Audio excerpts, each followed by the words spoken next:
What's up guys, my name is Ace, and Modern Warfare 2 is finally live, at least for some regions, and I took a little trip to New Zealand and decided to switch over to Xbox, so I was able to gain access to the game early to test a bunch of stuff for you guys. And in today's video, I wanted to share a ton of changes that I've noticed between the beta build of the game and launch. Now, some of these changes were outlined in a blog post yesterday afternoon, but for many of them, they haven't been mentioned anywhere officially, so this is likely going to be the first that you see of many of these changes at least.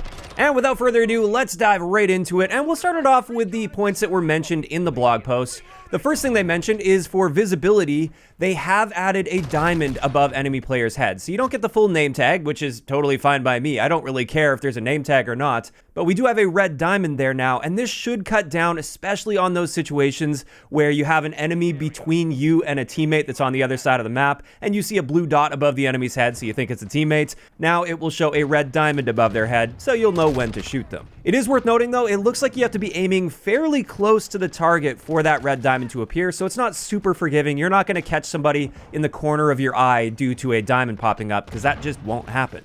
As for the next thing they mentioned, they said that they tweaked lighting and contrast to improve visibility. And with this, it's really hard for me to share a direct comparison because at the moment, I only have access to this on an Xbox One, whereas I was playing the beta on a PS5, so the graphics are going to look very, very different. But I have noticed just while playing around on some of the same maps, it seems like when you're going from outside a building to inside a building, for instance, or looking from outside to inside, it's not quite as dark inside that building, and you can see things a little more clearly, and I think that's a positive change for multiplayer. Now, moving on to the next thing they mentioned in the blog post, let's talk about footstep audio. In the blog post, they mentioned they cut down on the range of the footstep audio. They didn't mention anything about volume. And with this, I couldn't do any controlled testing in the beta. So this one does have to go based on feel a little bit for me. And I do have limited experience, so this opinion may evolve over time. But at least so far, I've definitely noticed the range is nowhere near what it used to be. You're not going to hear somebody stomping really, really loud at like 30 meters away from you, for instance. In fact, even if the enemy's sprinting, you've got to be very aware to hear them at about 30 meters. You can, but it's not really loud like it used to be. Having said that though, when an enemy gets moderately close to you, the footsteps are still quite loud. And also the big thing I've noticed here, and I'll show you an example, you can hear people very clearly through thick cement walls, just like in the beta, as long as they're not really far away. And let's just have a listen to an example here where the enemy is on the other side of a wall.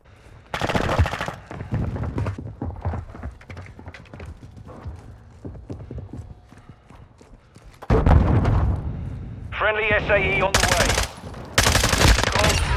So as you can tell, it's still incredibly easy to hear footsteps through walls as long as they're not really far away from you. And I do feel like that may end up being a bit of a problem, but like I said, this is just based on my early experience. I want to get some more playtime before I really lock that opinion down. At the very least, I think it's excellent to see the range has really been noticeably cut down on that footstep audio though. As for the next thing relating to footstep audio, this is with the Dead Silence field upgrade. In the blog post, they mentioned they drastically reduced the sound that Dead Silence makes when you activate it. And in my experience so far, I am not noticing a change here whatsoever. I was purposely getting myself killed in a few situations so that I could hear what it sounds like from the enemy's perspective in the kill cam, and it's still very audible, but just have a listen for yourself.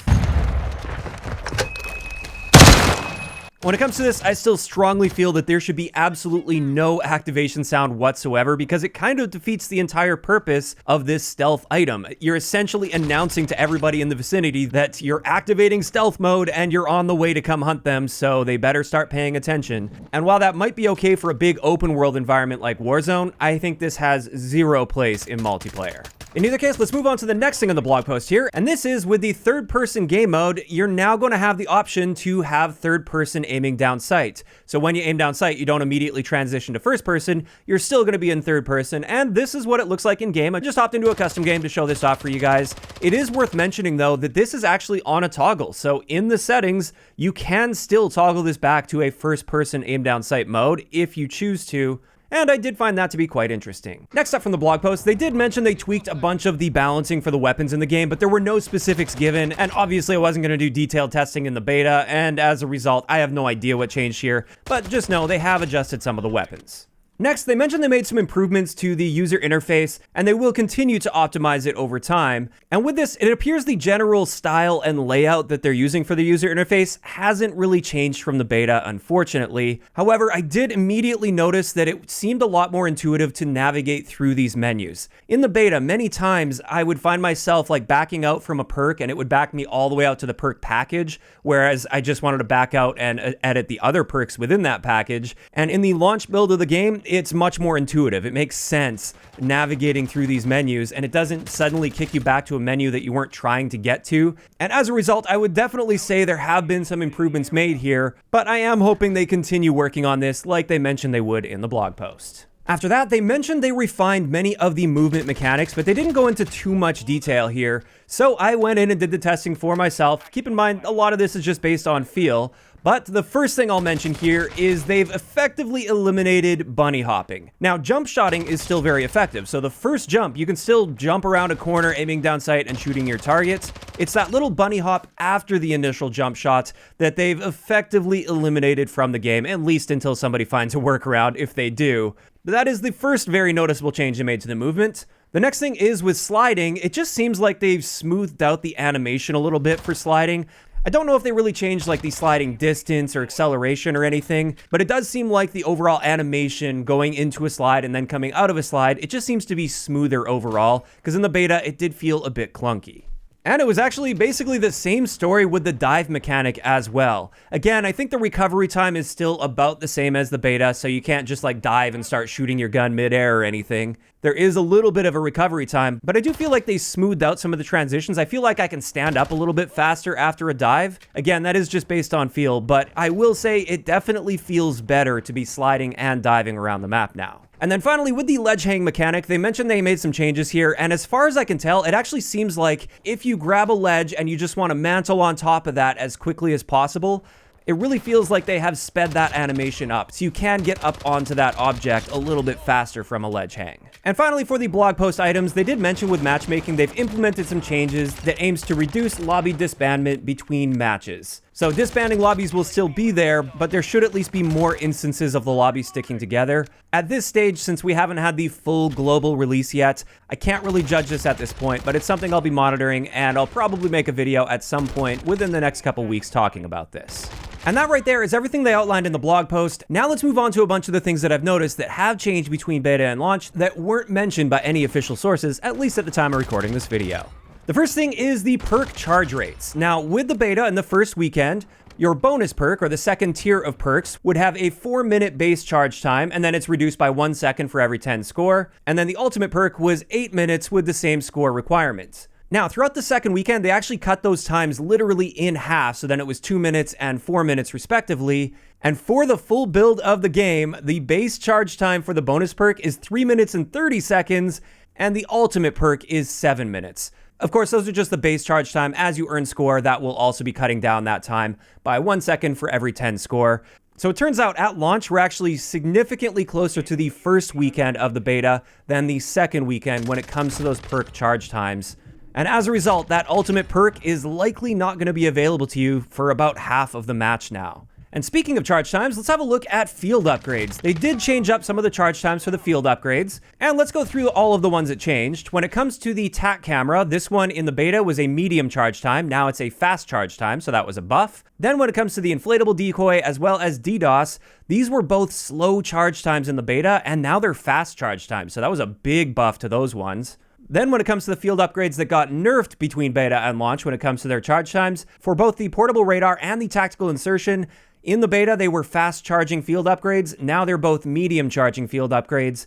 And then finally, the suppression mine went from a medium charge in the beta to a slow charge at launch, so that's a nerf as well.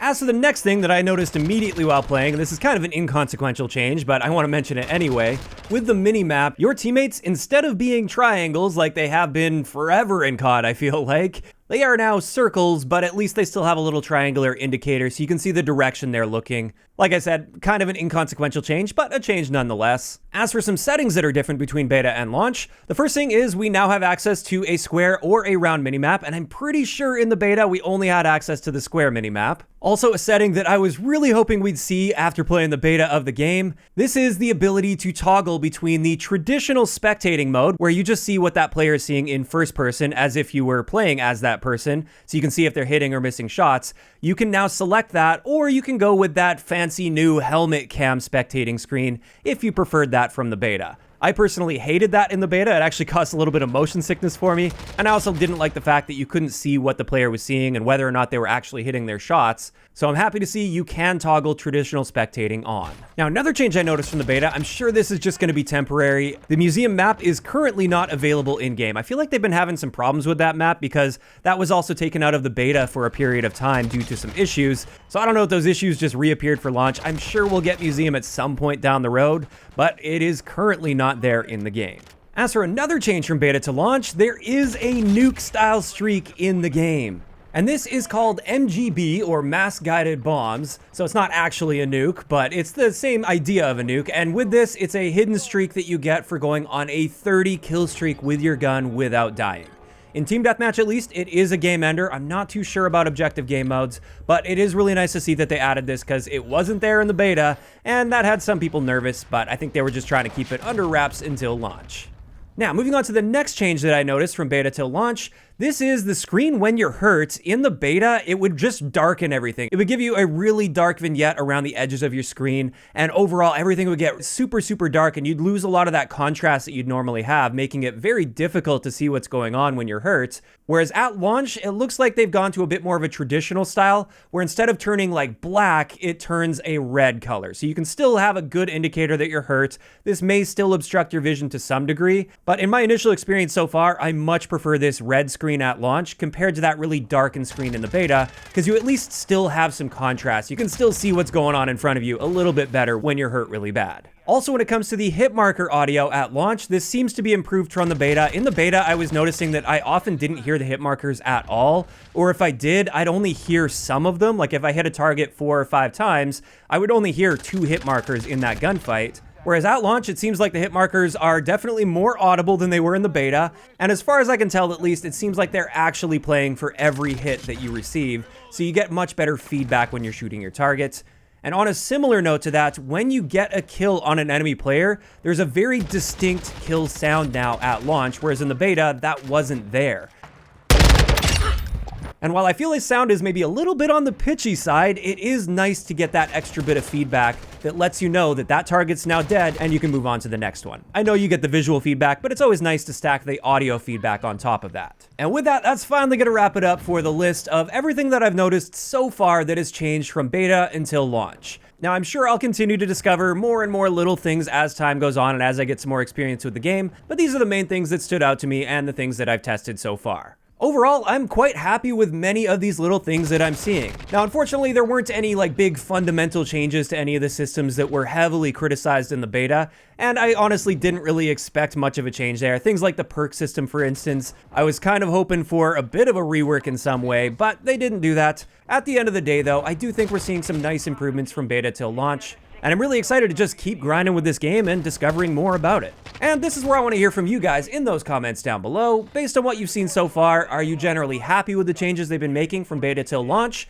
or not so much? Also, if you guys have noticed any other changes from beta till launch that I didn't pick up on in this video, please let me know in the comments down below, and if I missed enough of them, I may even do a part 2 to this video. If you enjoyed the video, a like rating is always appreciated, and don't forget to subscribe for more if you haven't already. I'll talk to you guys next time.